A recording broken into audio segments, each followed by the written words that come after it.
Ya kan kemarin ini kan dia udah minta maaf ya. Ya. Cuman ya tetap kan namanya proses minta maaf ini tidak langsung, pasti banyak orang pasti masih mempertanyakan itu pasti ya. Kalau gue sebagai orang yang kenal tidak merasa dekat juga ya, karena gue takut salah bicara. Gue tidak pantas sih sebenarnya untuk jadi pembicaranya Rachel. Gue hanya bisa kasih support lah. Namanya teman lagi dalam kondisi susah. Kemudian pasti juga secara mental dia juga lagi down ya. Saya pikir ini proses pendewasaan dan menuju kebintangan seseorang. Disinilah Rachel V-nya akan berproses bagaimana dia menyikapi satu masalah yang akhirnya akan membuat dia menjadi tinggi ya. Pelan-pelan aja.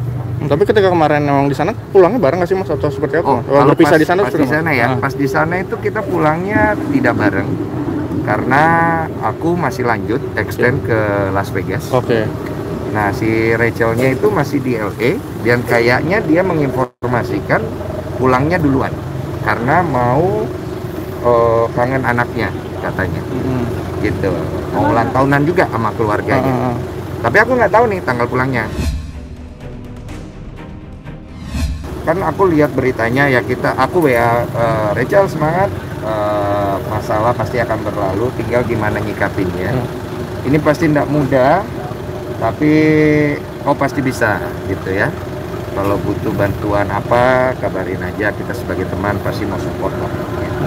Tapi memang dibalik apapun alasan Rahel itu yang memang sudah keluar di media gitu, Ya. Mas Densu ngeliatnya seperti apa sih gitu? Memang harus ditindak tegas atau seperti apa gitu, memang karena atas kesalahan yang diperbuat gitu? Iya, kalau dari kesalahan, kalau terbukti ya, terbukti kan masih diduga ya, harus dibuktikan dulu, harus ditindak tegas supaya ada pembelajaran kepada setiap pihak untuk bisa mematuhi peraturan yang ada, supaya tidak ada diskriminasi ya.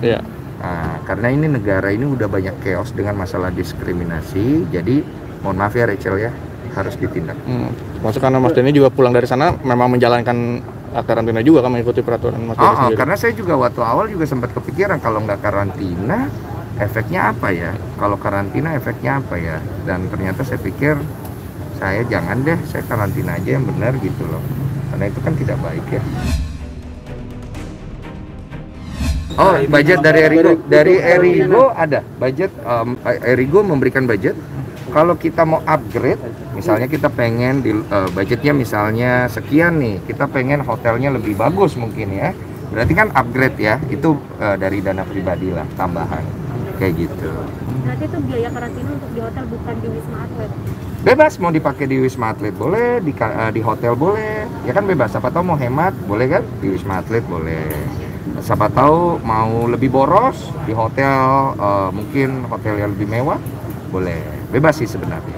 Tapi waktu pas di sana terakhir ketemu dia saja tuh sempat ini nggak komunikasi bahwa nanti lu balik jangan karantina, mengingatkan lah istilahnya. Setahu saya dari Erigo sudah mengingatkan untuk semua orang. Saya, talent lain di grup itu diingatkan. Saya baca soalnya. Jadi kita diingatkan untuk jangan lupa karantina, jangan lupa untuk ini, jangan lupa untuk itu, diingatkan, semuanya diingatkan. Berapa orang kemarin?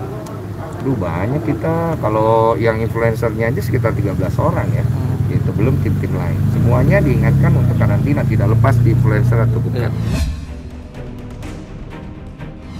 Ya kita harus cari tahu. Jadi sebelum kita masuk ke Jakarta, itu kita udah ada kontak misalnya, atau kita udah urus, kita mau karantina di mana. Gitu. Misalnya kita, saya putuskan mau karantina di Wisma Atlet, kita harus kontak ke Wisma Atlet. Gitu. Kita mau karantina di hotel ya, kita kontak ke hotelnya, supaya nanti ketika kita tiba, hotel udah prepare untuk kamar yang buat kita di karantina. Nah mereka tuh ada jalurnya tuh, begitu sampai kita lewatin swab, kita lewatin prosedur imigrasi, mereka langsung jemput, bawa ke mobil, langsung ke depan pintu masuk. Itu bukan lobby loh bro, waktu itu dia pintu masuk langsung ke arah kamar itu. Gue kayak ini tersangka suap. Iya, saya pikir, ini seketat ini Pak. Iya Pak, mohon maaf, soalnya kalau misalnya kita ada pelanggaran, kita kena teguran dari pemerintah, kita bisa dicabut izinnya. Saya kan sedih ya kalau dicabut izinnya ya kan. Jadi saya pikir, yaudahlah. Sebenarnya sih kurang nyaman sih memang. Tapi ya peraturan Pak. Pihak hotel dia mengatur. kita mengikuti prosedur. Gitu, dan di imigrasi di bandara itu ada yang bertugas itu pasti dari pemerintah ya. Gitu. Kemudian kita tindak lanjuti. Hari ini sudah kita layangkan surat panggilan untuk klarifikasi terhadap saudara RV ini. Kita jadwalkan hari Kamis. Ya, hari Kamis nanti untuk hadir di sini. Nanti akan kita sampaikan teman-teman. Tadi Pak Kapolda pun menyampaikan, kami akan sidik ya secara tuntas, bahkan Satgas pun nanti akan kita bentuk bersama-sama kita semuanya untuk mengawasi tentang karantina, karena ini dampaknya yang memang sangat-sangat berbahaya. Ketentuan sudah dari negara ini, kita harus karantina 5 hari harus. Yang ini upaya untuk memutus mata rantai penyebaran COVID. Tetapi yang bersangkutan tidak laksanakan, ini adalah kita proses. Gara-gara gitu. Ya jelas dong, ada undang-undang karantina, ada undang-undang wabah penyakit. Kan sanksi pidana, kalau nggak ada sanksi pidana, polisi nggak ngurus dong. Kembali lagi itu tergantung individunya masing-masing ya. Kalau aku sih lebih masalah ngomongin diri sendiri aja gitu. Yang ya kita nggak perlu ngomongin orang dulu deh gitu. Bagaimana kita sendiri menjaga diri kita sendiri, menjaga keluarga kita sendiri, dan memang taat peraturan yang sesuai dengan apa yang kita jalanin kayak gitu aja. Kalau memang ada teman-teman yang memang ya seperti berita sekarang yang memang ada gitu, selebgram yang ataupun artis atau gimana lah yang tidak mentaati, bahkan sekarang lagi viral, kembali lagi itu pilihan. Iya, tapi kalau aku mau ceritain memang pengalaman aja ya. Kalau aku sih menceritakan pengalamanku aja nih Bang Atta. Kemarin waktu aku mau naik pesawat, itu kita sudah PCR dulu di Amerika. Kemudian kita landing di bandara, kita juga PCR lagi. Melewati 6 proses ya. Sampai melewati beberapa proses, kita harus ngisi semua form-form kayak gitu kan. Memang kita ada di line gitu, maksudnya antri sesuai antrian, baru kita masuk imigrasi, terus baru kita bagasi, keluar kita sudah dijemput sama hotel, mobil hotel yang memang kita pilih untuk karantina kita. Dan kita pun mau PCR ya, swab PCR, itu pun kita juga harus menunjukkan booking hotel kita ya, booking hotel kita kayak gitu. Dan itu semuanya totally, kalau kita wisatawan itu harus biaya sendiri. Kecuali memang ada mahasiswa, terus kemudian ada tenaga kerja Indonesia dan pegawai negeri itu memang baru pulang dari luar negeri itu bisa di Wisma Atlet. Tapi kalau kita sebagai wisatawan, sebagai yang di luar tadi aku sebutin, kita harus bayar sendiri.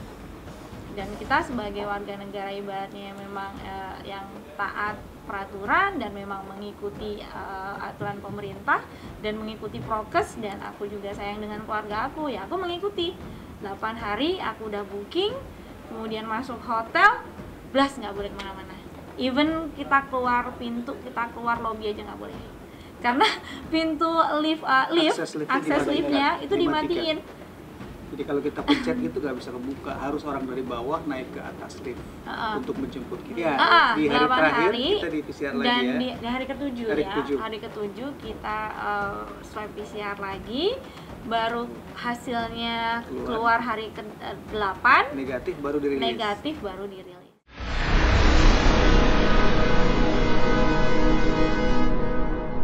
Jadi jangan lupa untuk subscribe Cumi Cumi. Ditekan ya tombol lonceng merahnya.